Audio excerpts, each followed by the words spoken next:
Bonjour, je m'appelle Karim Malem, je suis professeur de français. Bom dia, eu me chamo Karim Malem, eu sou professeur de français et bienvenue sur ma chaîne de YouTube Curso Pronto. Alors, aujourd'hui, on va travailler un peu sur les pronoms toniques, os pronomes tônicos. Alors, qu'est-ce que c'est les pronoms toniques? En français, on a beaucoup de pronoms. On a les pronoms sujets, que tout le monde connaît, je, tu, il, elle, nous, vous, il, elle. Nous avons les pronoms toniques, nous avons les pronoms COD, les compléments d'objet direct, nous avons les pronoms COI, les compléments d'objet indirect, et nous avons les pronoms I, Y, et le pronom on. Aujourd'hui, on va voir les pronoms toniques, et on va les comparer un peu avec les pronoms sujets. Les autres, on va les voir dans une autre vidéo.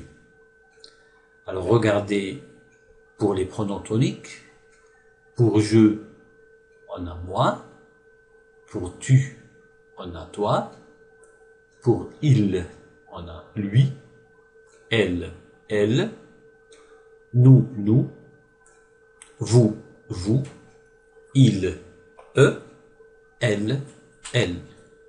Observez que pour elle, nous, vous et elle, au pluriel féminin, on a la même forme dans les pronoms toniques, c'est-à-dire elle, elle, nous, nous, vous, vous et elle, elle. Alors, quand est-ce qu'on utilise les pronoms toniques? Tem uma diferença entre português e francês. O uso tem mais pronomes usados na língua française. Alors, utilisation. Alors, la première, ou le premier cas, c'est pour insister, pour renforcer un nom ou un pronom, si vous voulez. Alors, qu'est-ce que ça veut dire insister ou renforcer? Regardez, vous avez par exemple un nombre de personnes, et là, je vais choisir un certain nombre. Je vais, comme le titre le dit, on va insister ou renforcer sur un nom ou sur quelqu'un. Exemple. Là, vous voyez moi, c'est pas les autres, moi, j'insiste. Moi, je m'appelle Paul. J'apprends les pronoms en français. Et Gustave. Alors, premièrement, moi. Et attention, le pronom tonique, moi, virgule, je. Moi, c'est un pronom tonique. Je, c'est un pronom sujet. Não pode misturar. Não pode usar moi como sujeito. Seria errado. Donc, moi, virgule, je. Não pode falar moi m'appelle. Tá erradíssimo. Moi, je m'appelle Paul. J'apprends les pronoms en français. Gustave. Alors, c'est qui Gustave? Eh ben, Gustave, c'est celui-là. Gustave, et je dis lui. Pourquoi je répète lui? Pour insister. Eu posso passar direto. Je dis Gustave, il apprend. Mais je répète Gustave, lui. Il apprend le passé composé. Et Victoria et Julie. Alors, où sont Victoria et Julie? Ce sont ces deux-là. Victoria et Julie, elles apprennent l'imparfait. Le premier, elle, c'est un pronom tonique. Je répète. Et le deuxième, c'est un pronom sujet. Attention, c'est la même forme, mais ce sont deux mots différents. Je peux insister sur tout le groupe. Et je dis par exemple, tout le monde, vous voyez là, nous, virgule, nous apprenons le français. Le premier nous, c'est un pronom tonique. Às vezes funciona em português e às vezes não. Nós aprendemos o francês. Attention, le français, je répète pas, hein, pour insister ou renforcer, c'est pas toujours au début de la phrase. Je dis par exemple, moi, je m'appelle Paul. Je peux dire aussi, je m'appelle Paul, moi. E não funciona bem em português nesse caso. Eu me chamo Paulo, eu. Né? Não fonctionnaria. Ça, c'est le premier cas. Alors, deuxième cas, ils sont employés avec est ou ni. Alors, exemple. Astérix et Obélix est une série de bandes dessinées très connue. Lui, c'est Obélix. Et lui, c'est Astérix. Lui, le premier lui, c'est pour renforcer. Lui, c'est qui? C'est Obélix et lui. Attention, non est comme en portugais ele. Tu peux pas dire et il. Non, on dit et lui, virgule, et on a la phrase avec le sujet c'est de ce. C'est Astérix. Alors, une deuxième phrase, avec ni par exemple. Hélas, ni lui, ni elle. Ni lui, ni elle. Je peux pas dire ni il. Non, ni lui, ni elle ne connaissent Astérix et Obélix. Non pas dire ni ele, né? En portugais até fonctionnaria, mais en français, non, tu peux pas dire ni il, ni lui. Et ni elle, lembra, né, que elle et elle, le pronom tonique et le pronom sujet, ils ont la même écriture, la même forme d'écriture. Troisième, par exemple, dans une comparaison. Je compare 2 personnes, 3 personnes, si vous voulez. Regardez, là, j'ai un garçon et une fille. Ils ont la même taille. Alors, je vais dire, elle est aussi grande que lui. Attention, on ne peut pas dire que il, que lui. Le premier elle, c'est pour renforcer. Elle, virgule, elle est aussi grande que lui. Pas que il. Lui avec 2 autres filles maintenant. Regardez, là on voit qu'il est plus grand. D'accord? Je dis lui, il est plus grand qu'elle, les 2 filles. Elle, c'est le comparatif, je compare avec les 2 filles. Donc elle, c'est un pronom tonique. Le premier lui, c'est pour renforcer. Je peux dire directement, il est plus grand qu'elle, si vous voulez. Donc pour la comparaison, j'utilise les pronoms toniques aussi. Un autre cas, après le présentatif c'est. Alors ça, pour le c'est, je vais essayer dans une autre vidéo d'expliquer un peu le c'est. Le c'est, le c'est apostrophe, c'est-à-dire le se, hein, c'est un se après pour comme un sujet, et le verbe être est. Ça n'existe pas en portugais. Je vais expliquer ça avec détail dans une autre vidéo. Un présentatif, ça veut dire quoi? Ça veut dire c'est pour présenter, pour identifier quelqu'un. Exemple. On a un monsieur ici. Est-ce que c'est le professeur de français? Non.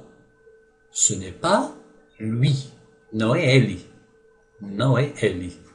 E vejam, né, que não tem, veja que não tem, se eu disser não é ele, o se não existe em português. Em português a gente fala não é ele. En français, tu es obligé de mettre le se. C'est le sujet de la phrase. Ce n'est pas lui. Et on peut pas dire ce n'est pas il. Alors c'est qui? Le prof, c'est celui-là. Alors c'est lui. Ce n'est pas lui le premier, c'est lui le deuxième, le professeur de français. D'accord? Alors, là j'ai mis sur attention, attention avec les phrases au portugais et les phrases au français. C'est-à-dire quand tu vas parler en français, attention de traduire directement les phrases en portugais vers le français. Il y a beaucoup de phrases qui ne fonctionnent pas à cause justement des pronoms, par exemple, dans ce cas, toniques.